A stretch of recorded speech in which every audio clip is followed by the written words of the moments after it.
अस्सलाम वालेकुम दोस्तों, आऊँ यहाँ असगर मलाणो पंहिंजे प्रोग्राम सन सलामत अवामाद में भलीकार चवां थो समूरनि ॾिसंदड़नि ऐं ॿुधंदड़नि पंहिंजनि प्यारनि पिरनि दोस्तनि खे।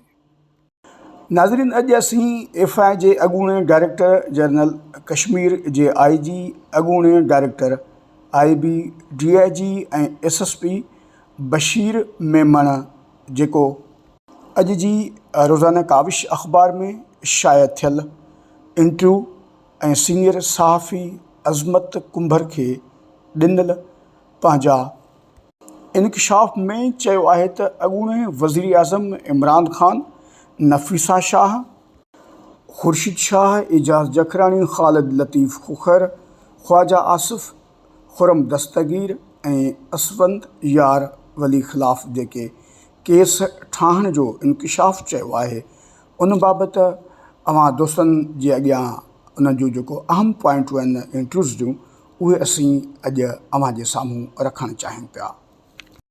एफआई जे अॻूणे डायरेक्टर जनरल कश्मीर जे IG, अॻूणे डायरेक्टर IB, DIG ऐं SSP बशीर मेमण जे इंकशाफ़ खां पहिरीं दोस्तनि खे हिकिड़ी नंढड़ी निमाणी गुज़ारिश कंदा हलंदासीं त असांजे सन सलामत पेज खे फॉलो ऐं सन सलामत यूट्यूब चैनल खे सब्सक्राइब करण खां ऐं हिन मुख़्तसर वीडियो क्लिप खे शेयर करण खां कॾहिं न विसारींदा। बशीर मेमण पंहिंजे छिरकाईंदड़ इंकशाफ़ में चयो आहे त इमरान ख़िलाफ़ अदालत में गवाह तौरु पेश थियण लाइ तयारु आहियां। नवाज़ लीग में आछ थी त ज़रूरु शामिलु थींदुसि। इमरान ख़ान सां लाॻापा तमामु सुठा हुआ। हर मीटिंग में घुराईंदो हो, जीअं चवंदो हुउसि ईअं कंदो हो। वाइदो कयईं त एफआई ख़ुदि मुख़्तियार हूंदो। शहज़ाद अकबर ऐं आज़म ख़ान आया उन ॾींहं खां इमरान ख़ान जी तबाही शुरू थी। इमरान ख़ान जी नफ़रत वधि खां वधि शरीफ़ ख़ानदान ऐं उन्हनि में मरियम नवाज़ सां हुई। चवंदो हो सॼी नवाज़ लीग खे जेल में विझो। मूं चयो त जेल मुंहिंजे पीउ जी नाहे जो सभिनी खे विझी छॾियां। अदारनि जी बेइज़ती थींदी। नफ़ीसा शाह, ख़ुर्शीद शाह, एजाज़ जखरानी, ख्वाजा आसिफ़, खुरम दस्तगीर, असवंद यार वली ख़िलाफ़ बि केस ठाहिण जो चयो। जस्टिस फ़ाइज़ केस में चयो वियो त हिमत सां केस ठाहिजांइ। मूं खेनि हथ ॿधी चयो त ख़ुदा जो वास्तो अथव, ईअं न कजो, मुल्क तबाह कंदव। फ़रख़ नसीम पाण खे सदाईं चैम्पियन सम्झंदो आहे। चयईं केस करियो, आउं पाण ई ॾिसंदुसि। मूं चयो त दुश्मननि में न पवंदुसि, आउं मिसकीन नौकरी करणु आयो आहियां। इमरान ख़ान मुंहिंजो मुदो 3 साल वधाए पिए, जंहिंखां इनकार कयमि।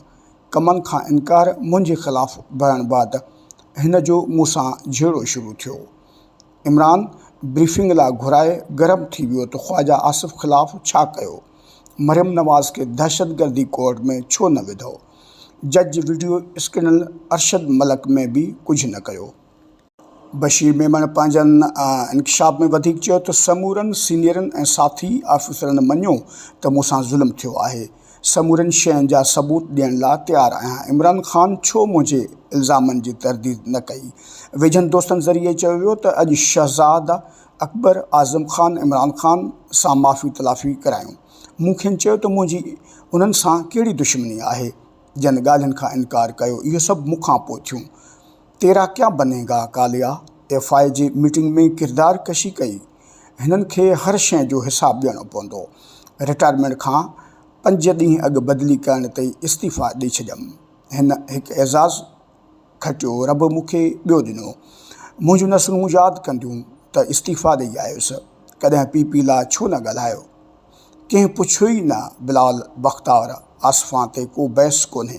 सुप्रीम कोर्ट में बि लिखी ॾेई आयो आहियां त उन्हनि खे करप्शन जी ख़बर न आहे। IG सिंध इन करे नथी संघियुसि जो मौजूदा पीपल्स पार्टी खे क़बूल न हुअसि। ख़ुर्शीद शाह भाउ आहे, बाक़ी ॿियनि जी मूंसां नफ़रत ओमनी ग्रुप जे करे आहे। नवाज़ लीग कंहिं उहिदे जी पक ॾिनी आहे। जेकॾहिं इज़त ॾियनि था त आउं ज़रूरु क़बूल कंदुसि। धणियुनि सां बि इहा ॻाल्हि पुॼायो। SSP खां वठी IG कश्मीर, DG, FI ताईं कंहिंखे बि पोस्टिंग लाइ मिंथ न कयमि, न वरी कंहिंजी परवाह कई। IG वारी ड्रेस पाइण जो शौक़ु हो, पर IB में हुयुसि त नौकरी छॾण जो फ़ैसिलो करे चुको हुउसि। नवाज़ लीग घुराए IG कश्मीर मुक़ररु कयो। उहिदनि ते रही बि स्क्वाड न खणंदो हुअसि। मूं ॼाणी वाणी कंहिंसां बि ज़्यादती नाहे कई। भाड़ियो न आहियां जो झंग में रहियो पियो आहियां। मुख़्तलिफ़ सवालनि जा जवाब ॾींदे बशीर मेमण चयो त ज़ाती ज़िंदगी में बि ग़लतियूं थियूं। ॾाॾे सुल्तान जो पुटु बसर जे पती नथो लहां, पर रब पाक मूंखे DGFI कयो। सदाईं ख़ासि ट्रीटमेंट ॾिनी अथमि। काविश अख़बार खे ॾिनल इंटरव्यू दौरान सीनियर सहाफ़ी अज़मत कुंभर आॾो वधीक पंहिंजा इंकशाफ़ छिरकाईंदड़ ज़ाहिर कंदे चयो त अज़ियतूं ॾिनियूं वियूं। ॻाल्हायां न त कचे में धाड़ियल थी विया हा। माल ऐं फैक्ट्रियुनि सेवल कयूं वियूं। तौर में फैक्ट्रियुनि खपाइणियूं पियूं। टार्चर कयो वियो। जांच कराई वई। IB वारा पेशावर मां आया, मतां सिंध वारा रियात कनि। 3 केसनि में ज़मानत थी आहियां। दोस्त उहे केस पढ़ण त रोअण ईंदो। बशीर मेमण वधीक चयो त कॾहिं सोचियो बि न हो त आउं हिन मंज़िल ते पहुचंदुसि। OSD कारोबार खे वक़्तु ॾेई पाण खे माली तौरु मज़बूत कयो। SSP जो दौरु सुठो हो। माण्हुनि सां ज़्यादती करे माल्स होटल पंप ठाहींदड़ पुलिस अफ़सरनि खे उहो पैसो फ़ाइदो न ॾींदो। सिंध पुलिस जी हालत ते ॾुख थिए थो। करप्ट SSP रखिया विया। आसिफ़ बुघियो जहिड़नि SPs ऐं मुंशियात सिंध पुलिस खे ख़राबु कयो। सिंध जूं हालतूं ख़राबु न आहिनि। AD ख्वाजा माण्हुनि जी बहितरी लाइ तमामु वॾा क़दम खयां। सिंध तबाह नाहे थी। ऑफिसर वॾेरनि जी ग़ुलामी छॾनि त वॾेरो को निज़ाम ख़तमु थी वेंदो।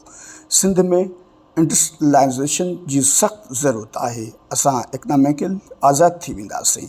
नौकरी जी लालच सबबु असांजा माण्हू वॾेरनि जा ग़ुलाम आहिनि। वॾेरो पाण ऐं औलाद बि जाहिल अथसि। वॾेरे ऐं तबक़ाती निज़ाम में जंहिंखे ॾाढो मुड़ुसु सम्झूं था, उनखां भाड़ियो ॿियो केर बि नाहे। पसंदि जा SHOs रखण समेत ॿिया कम न करण ते सिंध में केतिरा ई भेरा मुअतल ऐं SD कयो वियो। ज़ेबिस्ट केस में बेनज़ीर चयो, ख़्याल सां कमु कर। नारनि हणण वारा मूं वटि घणा ऐं तो जहिड़ा सुठा ऑफिसर घटि आहिनि। बेनज़ीर अज़ीम लीडर हुई।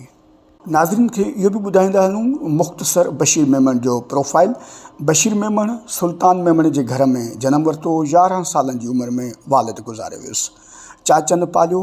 पेटारो मां पढ़ियो। CSS करे पुलिस में आयो। 9 ज़िलनि में SSP, DIG, IG कश्मीर ऐं DGFI रहियो। 3 ॿारनि जो औलाद अथसि। इश्क जे सवाल जे जवाब में बशीर मेमण चयो त इश्क ज़ाल सां कयमि। हू मुंहिंजी तमामु फ्रैंक दोस्त आहे। ताननि बाबति बशीर मेमण चयो त दोस्त तानो ॾिनो त CSS कयमि। भाउ खे धाड़ेल मारे उछलाए विया। उन्हनि ॾींहं ते रिज़ल्ट आयो हो। महिरबानी समूरनि दोस्तनि जी। दोस्तो ही हुयो अॼु जो मुख़्तसर प्रोग्राम बशीर मेमण जा छिरकाईंदड़ इंकशाफ़ रोज़ाने काविश अख़बार खे ॾिनल इंटरव्यू सीनियर सहाफ़ी अज़मत कुंभर ऐं रोज़ाने काविश जे थोरनि सां पेश कयो वियो। महिरबानी।